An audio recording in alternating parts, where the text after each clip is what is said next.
নমস্কার, শুরু করছি বাংলা বলছে। বাংলা কি বলছে সেটাই তো শোনাবো আপনাদেরকে, বিতর্কের মাধ্যমে শোনাবো।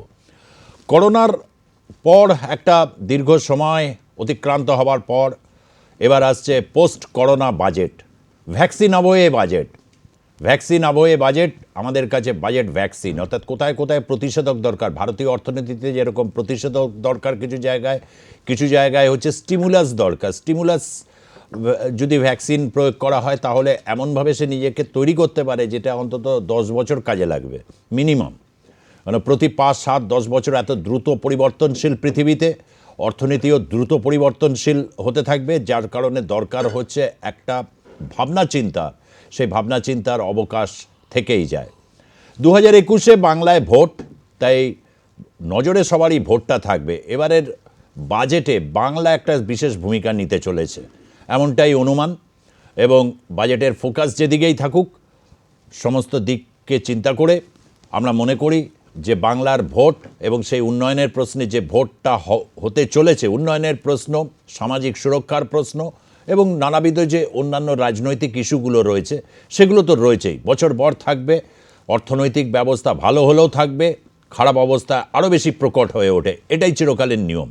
এরকম পরিস্থিতিতে আজকের যে বাজেট নিয়ে আমরা যাচ্ছি, প্রথমে নজরে ভোট থাকলেও সে বিষয়ে আমরা আসব। প্রথমে দেখব যে কি বলছে অর্থনৈতিক সমীক্ষা, কি পূর্বাভাস রয়েছে, এবং একটা কঠিন পরিস্থিতির মধ্যে দিয়ে যে ভারতবর্ষ গোটা বিশ্ব গেল, সেই অবস্থায় ভারতের অর্থনীতির যে পরিস্থিতি কোন জায়গায় দাঁড়িয়ে রয়েছে, একটা প্রতিবেদনকে প্রথমে সঙ্গে নেব।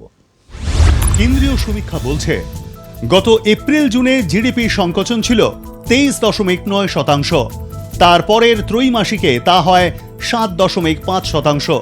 সমীক্ষায় দাবি 2021-2022 অর্থবর্ষে জিডিপির হার 11% হবে, যা অনেকটা ইংরেজি হরফ ভি এর মতোই।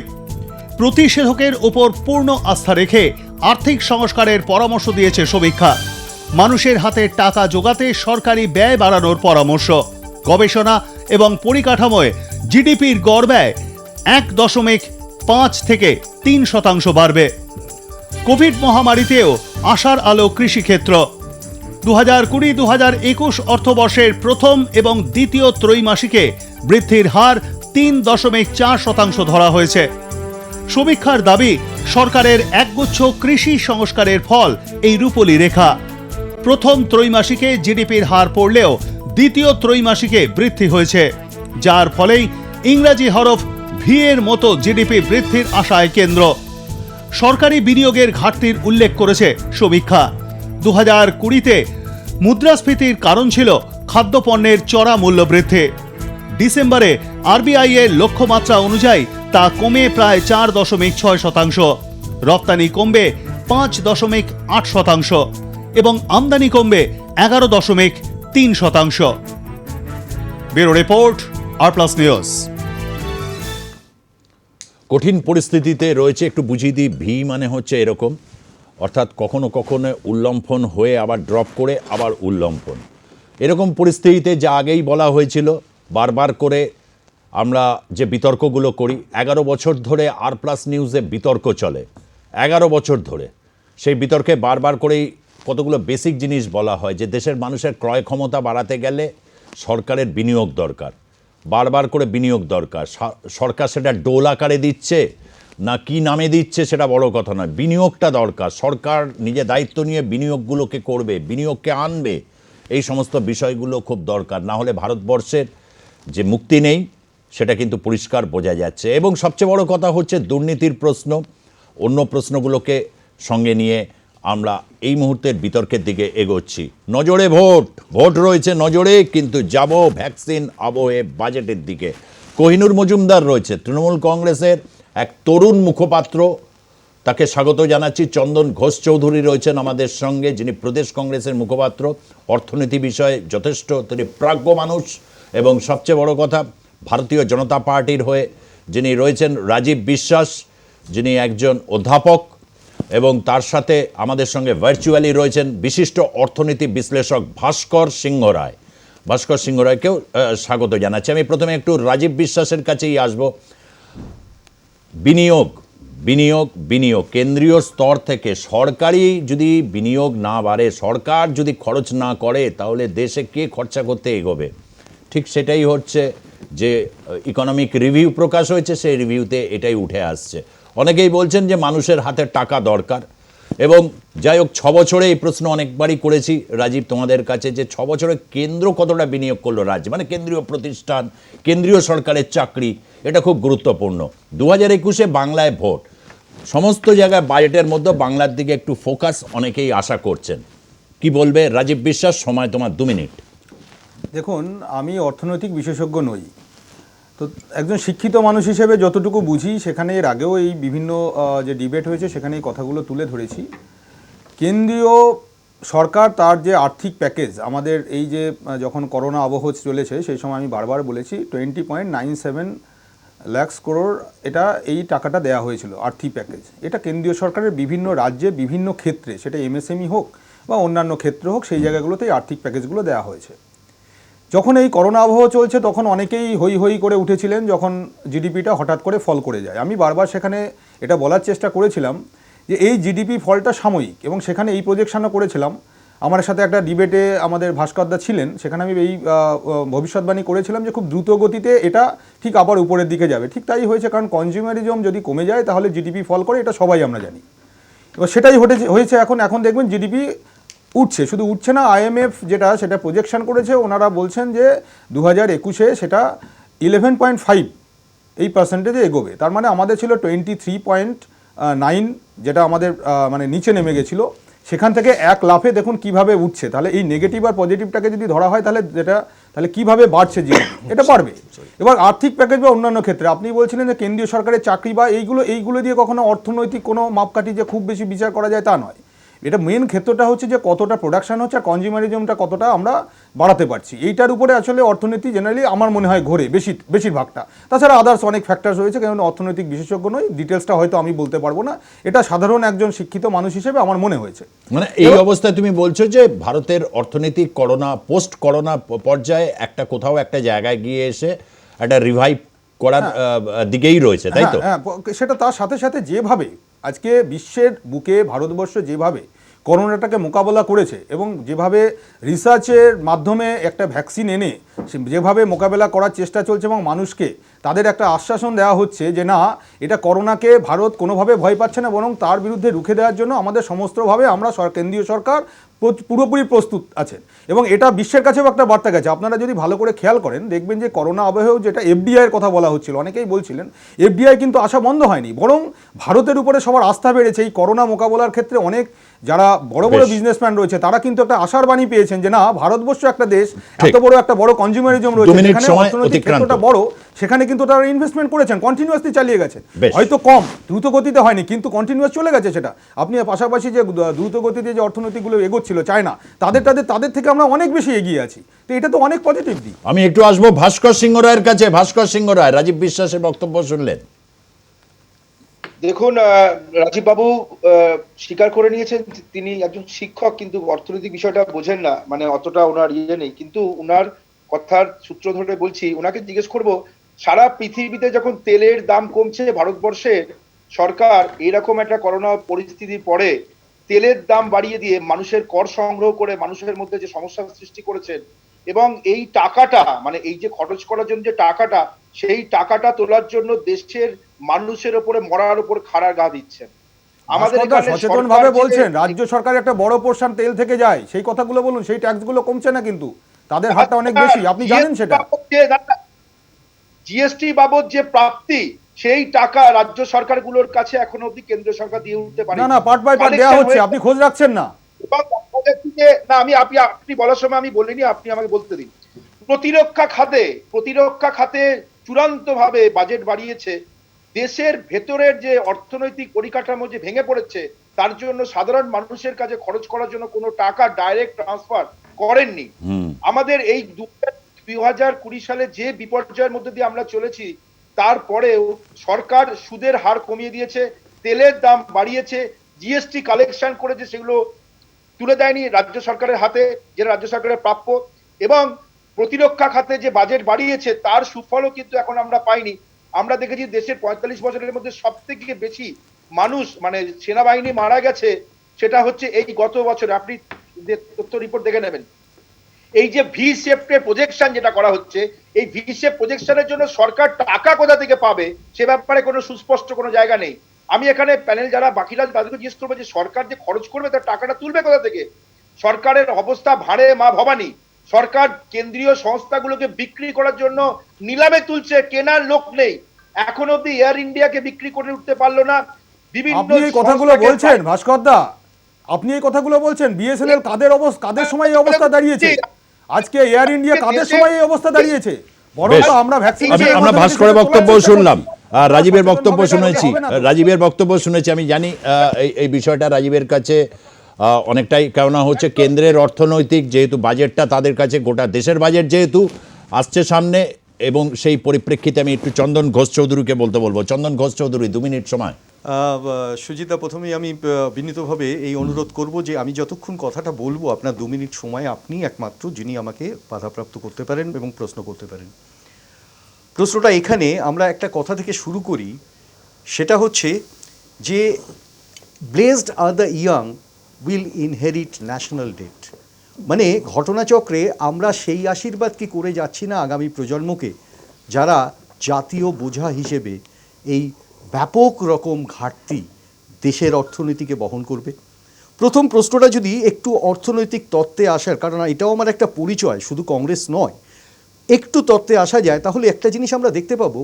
আমরা কেনস থিওরি জানি, যেটার basic fundamental theory of economics আমরা জানি, মার্শাল অ্যাডামস কেনস, সেখানে উনি বলেছেন 10 letter word confidence, animal spirit.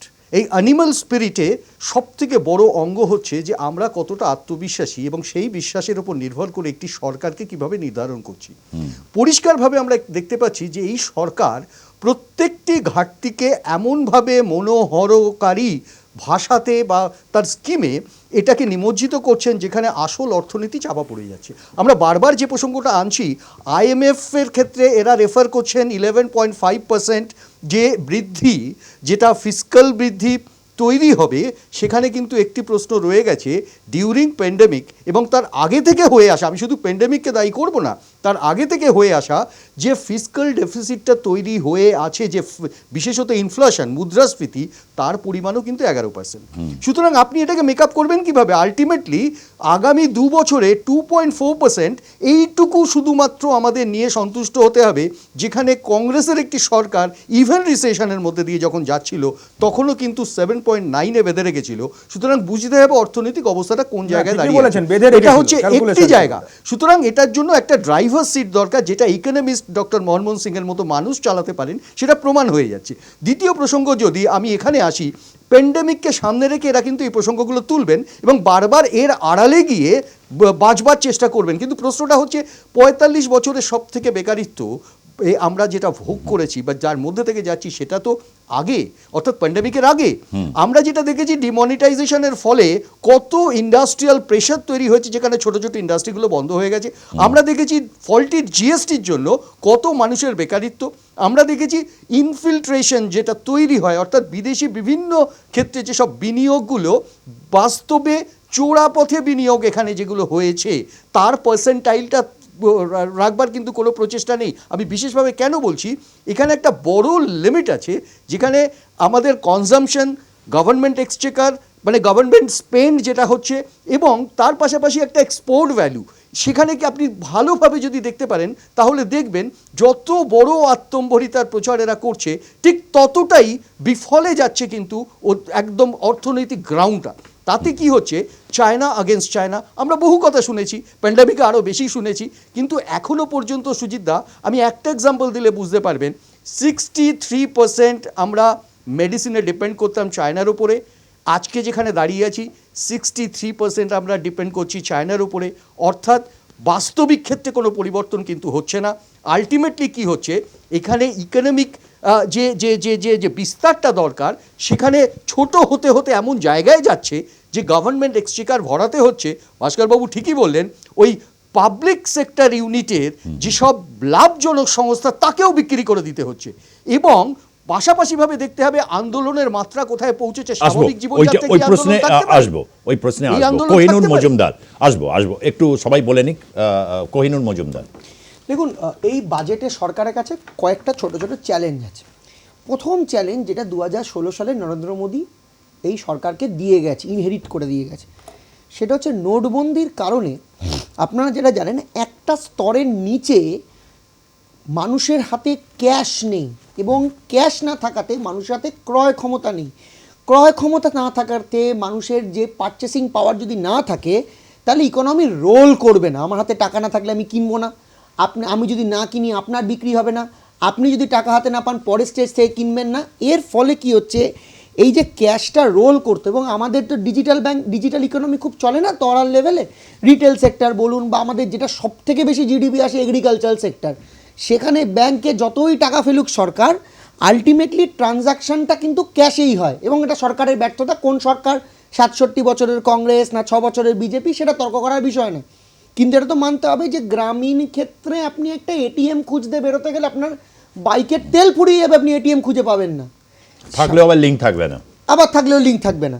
তো স্বাভাবিকভাবেই সেই ক্যাশ ট্রানজ্যাকশানটা কমে যাওয়ার ফলেই আমরা দেখে এসেছি অর্থনৈতিক পুরো বিকলাঙ্গ হয়ে গেছে তলার লেভেলে। তাহলে যেটা করণীয় কি, সেটা হচ্ছে ক্যাশ পাম্প করতে হবে। এটা অর্থনীতিবিদও বলছেন, অভিজিৎ বিনায়কবাবু বলেছেন যে দরকার বলে টাকা ছাপিয়ে মানুষের হাতে দিতে হবে। কেন, আমরা দেখেছি কি দারুণ তলার solution, হ্যাঁ? তলার টাকা লেভেলে ছাপিয়ে অর্থনীতিটা, লোকের হাতে একদম দিয়ে দিতে হবে। মাইক্রো লেভেলে অর্থনীতিটা স্ট্যান্ড স্টিল হয়ে গেছে। এগ্রিকালচারাল ক্ষেত্রে স্ট্যান্ড স্টিল হয়ে গেছে, মানুষের হাতে টাকা নেই, রিটেল সেক্টর কাজ করছে না। সেকেন্ড ম্যাটারটা হচ্ছে সরকারের ক্যাপিটাল ইনভেস্টমেন্ট, সরকারের যে ক্যাপিটাল ইনভেস্টমেন্ট সেটা কম। এবার কি হচ্ছে, যেটা বললেন আগে, সরকার সংস্কারের নামে গিয়ে এটা করতে গিয়ে কি হয়েছে, প্রথমত হচ্ছে প্রচুর ব্যাড ব্যাংকসের জন্ম দিচ্ছে। কেন, কারণ কি প্রচুর ব্যাড ইনভেস্টমেন্ট, প্রচুর ঋণ খেলাফি, সেই ঋণ খেলাফিগুলোকে রাইট অফ করতে হয় অডিট করতে গিয়ে, সেটাকে একটা ব্যাড ব্যাংকসে গিয়ে ফেলতে হয়। এর ফলে কি হচ্ছে, সরকারের অর্থনৈতিক টান হয়ে যাচ্ছে। সরকার তার ফলে কি করছে, তাদের যে লাভজনক সংস্থাগুলো আছে সেগুলোকে বেচে দিচ্ছে, সেগুলো আর কন্ট্রোল করতে পারছে না। আপনি ভাবতে পারেন রেল, যে রেল এককালে সব থেকে বেশি এমপ্লয়মেন্ট দিত, সেই রেলকে আপনি ধীরে ধীরে ধীরে ধীরে পাবলিক সেক্টর থেকে ছেড়ে দিচ্ছেন। কোথায় কোথায় কিসে ছেড়েছে পাবলিক সেক্টরে? রেল ছাড়েনি, রেল বিক্রি কোন করেননি। দপ্তর, কোন দপ্তর একটু বলতে হবে, উল্লেখ করতে হবে। ভারতীয় রেল, ভারতীয় রেল। ভারতীয় রেলের কোন দপ্তর? এবং ভারতীয় রেলটা কোথায় হয়েছে একটু বলতে হবে সেটা। Outsource করে এইসব ভাষা কথা বললে তো হবে না। এবং তৃণমূলে তো not নগদ টাকা only চাই, rail, কারণ দুর্নীতি করতে হবে না। strategic unit যেগুলো আছে, আরে বাবা আমি আবার আপনি আমার বেলায় বললেন, আমি আপনার বেলায় বললাম, আমি কিন্তু বলিনি একটা কথা। না, আপনি উল্লেখ করে বলুন, যেগুলো এসব আছে, ভাষা which কথা include বললে তো sale, চলবে না। আর তৃণমূলের সেখানেও কাছ থেকে তো শুনবেই না কেউ। 100% ফরেন ডিরেক্ট ইনভেস্টমেন্টস চলে আসছে, আপনি সরকারি বলতে কিছু পারলেন না নেই। তো। যেটা মূল এই বাজেটের ক্ষেত্রে মানুষের কাছে করতে হবে, সেটা হচ্ছে মানুষের হাতে পারচেসিং পাওয়ার দিতে হবে। একদমই। এগ্রিকালচারাল সেক্টরে আপনি একটা ছোট্ট জিনিস দেখলে বুঝতে পারবেন, এগ্রিকালচারাল টেকনোলজি এর ক্ষেত্রে জিডিপি 0.3% কমে গেছে। আমি এগ্রিকালচারাল সেক্টরকে, আমি এটা মিথ্যে কথা বলে লাভ নেই, কংগ্রেসের আমলে ওই অভিযোগটা ছিল যে এগ্রিকালচারাল সেক্টরকে আমি মাঝে মাঝে কিছু ঋণ মাফ করে দিই, তাও না। কিন্তু এগ্রিকালচারাল সেক্টরটাকে নতুন করে তৈরি করতে গেলে আমার কেন, এই যে নতুন ভাবে তৈরি করতে না, না, গেলে আমার- বিপর্যয়, না, না, মানে নতুন বলতে আরে, নতুন একটা ভাবে তৈরি করতে contradiction গেলে টা সেটাকে সুজিত দা। কর্পোরেট সংস্থার হাতে দিয়ে দেওয়া Contradiction টা নয়। দেখুন, সেটাই তো। তৃণমূলের নতুন করে মুখপাত্র কি তৈরি করতে বলছেন? গেলে আপনাকে উনি গভর্নমেন্টকে বলছেন ক্যাপিটাল information করতে ইনভেস্টমেন্ট হবে, করতে হবে বিজেপি এগ্রিকালচারে, সেটাই করছে। এগ্রিকালচারাল টেকনোলজির উপর ক্যাপিটাল ইনভেস্টমেন্ট করতে হবে। আজকে 90% পথে নেমেছে, এটাও কিন্তু ইকোনমির উপর বিরাট প্রভাব পড়তে চলেছে। এবং সারা আমি দেশে একদিন কৃষকরা ভাস্কর একটু কোথায় বলে নি, নেমেছে? শেষ করে নি। সেদিনের আন্দোলনে তো আমরা এই দেখতে পেলাম কারা কৃষক। এগ্রিকালচারাল পার্টটাকে তো আপনি নোটবন্দিতে ভেঙে দিয়েছেন। আজকে 23.9 থেকে 7.5 গ্রোথ এসে গেছে, লজ্জার মতো, এদের লজ্জা নেই, কথা বলে যাচ্ছে এরকম। Technical recession. তারপর দাঁড়িয়ে এগ্রিকালচারাল সেক্টর যেখানে 56% আপনার জিডিপি এখান থেকে আসছে, আপনি সেটাকে না দিয়ে আপনি কি করছেন, সেটাকে তুলে দিচ্ছেন কর্পোরেট সংস্থার হাতে। তার মানে কতজন মানুষের, ভারতের বলছি, জনসংখ্যার তৃণমূলের কতজন মানুষের মুখপাত্র আমার লাইফ, দুটো প্রশ্ন তাদের আছে। পৌষ মাস, বাকিদের আচ্ছা, সর্বনাশ যেটা PepsiCo হচ্ছে লাইফ রিস্ক করে দিচ্ছেন আপনি। একদম। আচ্ছা, এই জায়গাটা PepsiCo রাজীব দেখো, PepsiCo ঠিক আছে, টেকনিক্যাল গ্রোথ, তারপর হচ্ছে জিডিপি, সেন্সেক্স বাড়লো কিনা, সোনার দাম ঊর্ধ্বমুখী, আমরা সবই তো দেখতে পাচ্ছি। আর সাধারণ মানুষের পকেটে মানে ক্যাশ নেই, এটা কিনতে যাওয়ার আগে মানুষ ভাবছে ধত এটা না কিনলেও চলবে। ঠিক। এই যে কৃচ্ছ সাধন, মানে কেউ কেউ কৃচ্ছ সাধন করছে, দেশের সংখ্যাগরিষ্ঠ মানুষ, আর বাকিদের কথার কি বলবো। মানে নীরব মোদী, আচ্ছা কালো টাকা কি ফিরবে এবারে বাজেট ফোকাসে, কিন্তু এটা জানতে চাই। এবার অনেক হয়েছে, 6 বছর হয়ে গেছে। রাজীব বিশ্বাস।